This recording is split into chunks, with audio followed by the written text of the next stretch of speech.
Hello, and welcome to another engaging episode of Stan the History Man. I'm your host, Dr. Stanley Sandler. Now, for quite a while, I want to talk about something that, the consequences of if Japan had not attacked Pearl Harbor.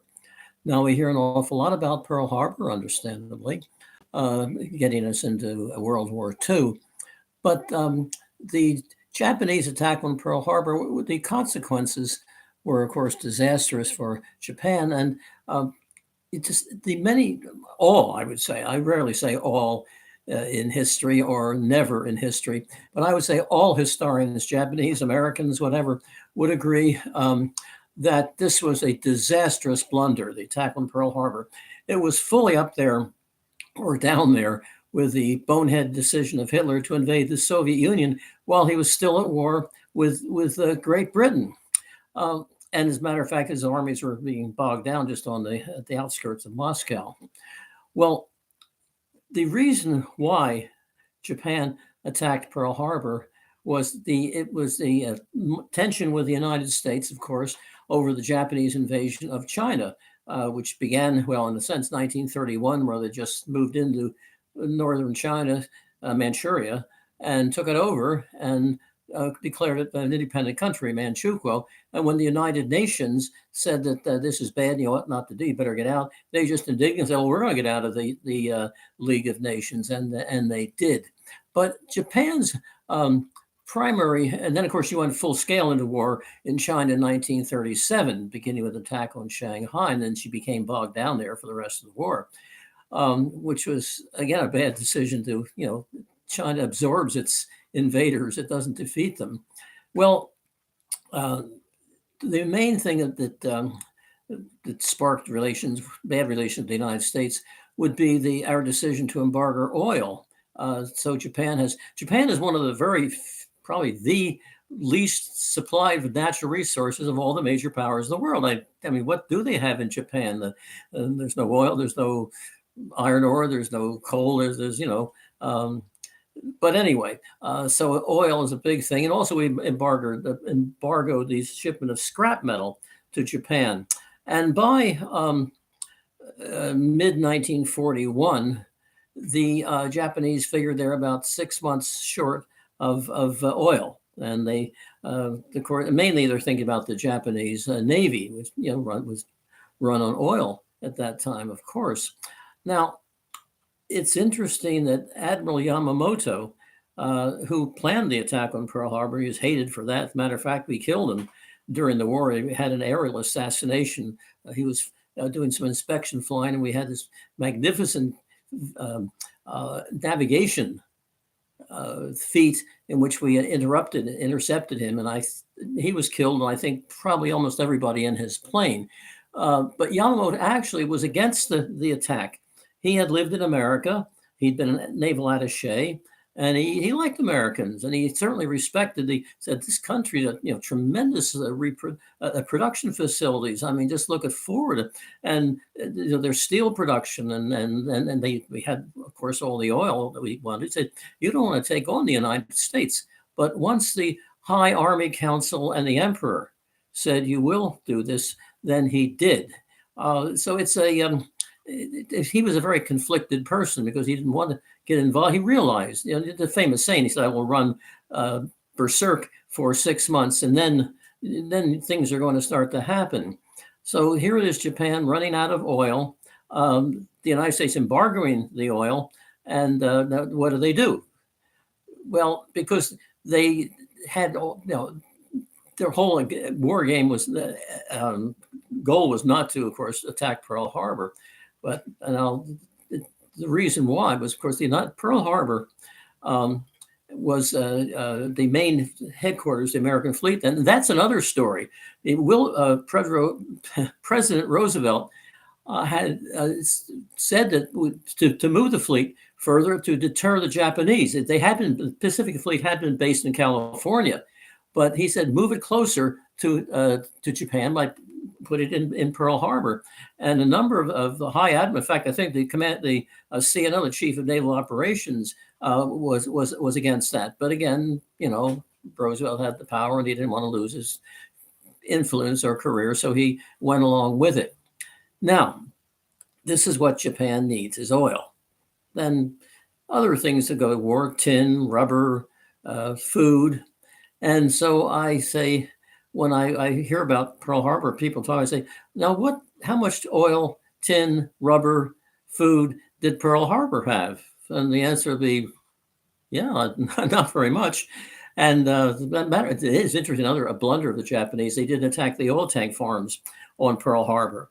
We would have been completely out of oil if they'd done that, but they didn't. So we had pretty much enough oil to with the few operations we could defend ourselves and the few aggressive operations against the Japanese. At least we had the oil for that, if not the ships, which are, pretty much sunk at Pearl Harbor.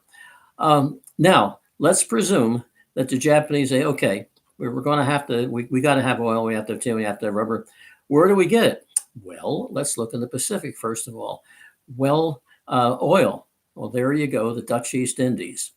That is a tremendous oil producer. And the interesting fact about the Dutch East Indies oil is it's so pure you could burn it without refining it. Now, it's better to refine it, but especially fuel oil bunker doesn't have to be refined that much. So they could actually load it up with the Dutch East Indies could and did supply Japan with all of its. The Japanese Navy did not go short of oil in World War II, okay, because they took the Dutch East Indies and they took Brunei, which is another oil producing area, and they took Burma, which also produced oil, and they took Indochina, which produced, and Malaya, which produced rubber. So if they had done that, but not attacked Pearl Harbor, another question I pose is, do you think you'd send your sons to battle to die for the Dutch East Indies or French Indochina or British Malaya? It was called Malaya then, not Malaysia. And the answer would be no. I mean, we protest, we might continue embargo, something like that. But so imagine Japan. Okay, we got to go to war now, attack all these colonies here. And what do you think the American and the British reaction will be? It pretty much just indignant protest and embargoes maybe, and that would be about all. So I could easily imagine a situation, because the attack was so insane to attack Pearl Harbor that we'd protest and all, we'd probably get along fairly well in the Pacific.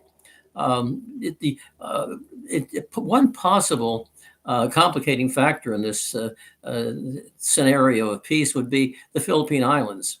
They themselves, strategically speaking, were a disaster. Well, how can that be? Well, they were far enough from America they couldn't reinforce them, and close enough to Japan to make them wonder, what are the Americans up to?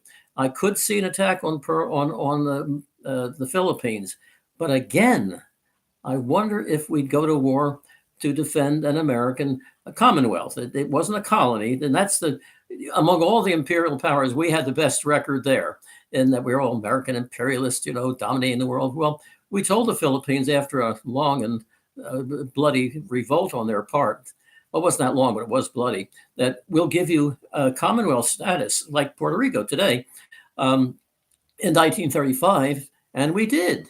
And then we said, we'll give you your complete freedom, self-determination, not just that, but the whole, freedom as an independent country in 1945. Well, and we did that too, just after 1946, rather, the Japanese invasion kind of interrupted that, but that's what we did.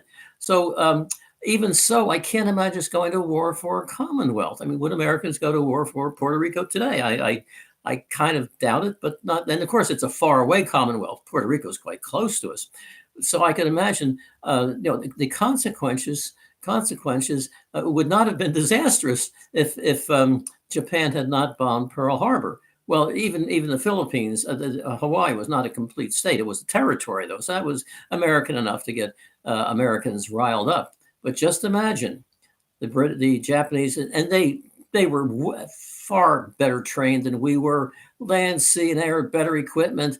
I mean, that's why we suffered so many losses. In fact, the loss of the Philippines was the greatest military disaster in American history.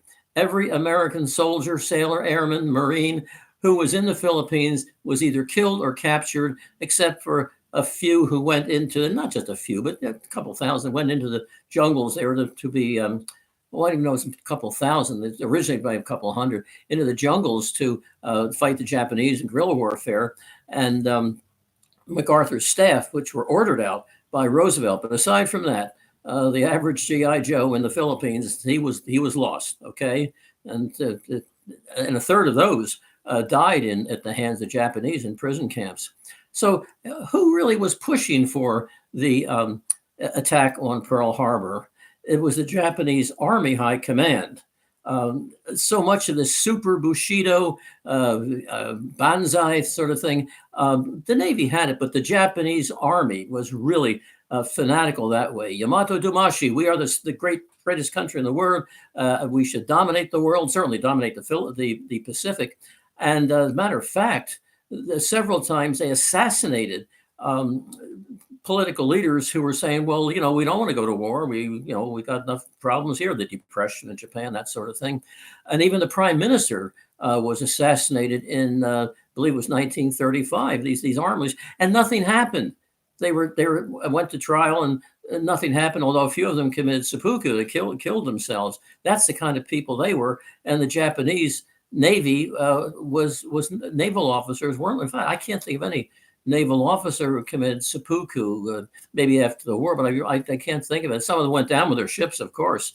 But it was this fanatical, I'm not exaggerating to say fanatical, near crazy, higher echelons of the Japanese army. They're the ones that said, attack Pearl Harbor with our spirit and our of Yamato Damashi. The Americans are weak. They're fat. They're slow. We can take them out. And of course, a lot of their, as I say, it's they had better airplanes, zero, but certainly better fighter planes.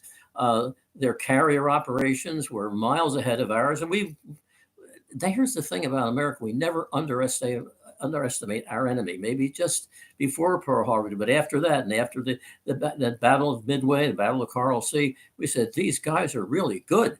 And of course, one of the reasons was not just because the Japanese were superior, but that they had experience in China fighting the nationalist forces there, and so they had experience of actual combat. And aerial combat, military in China. So we were really up against it.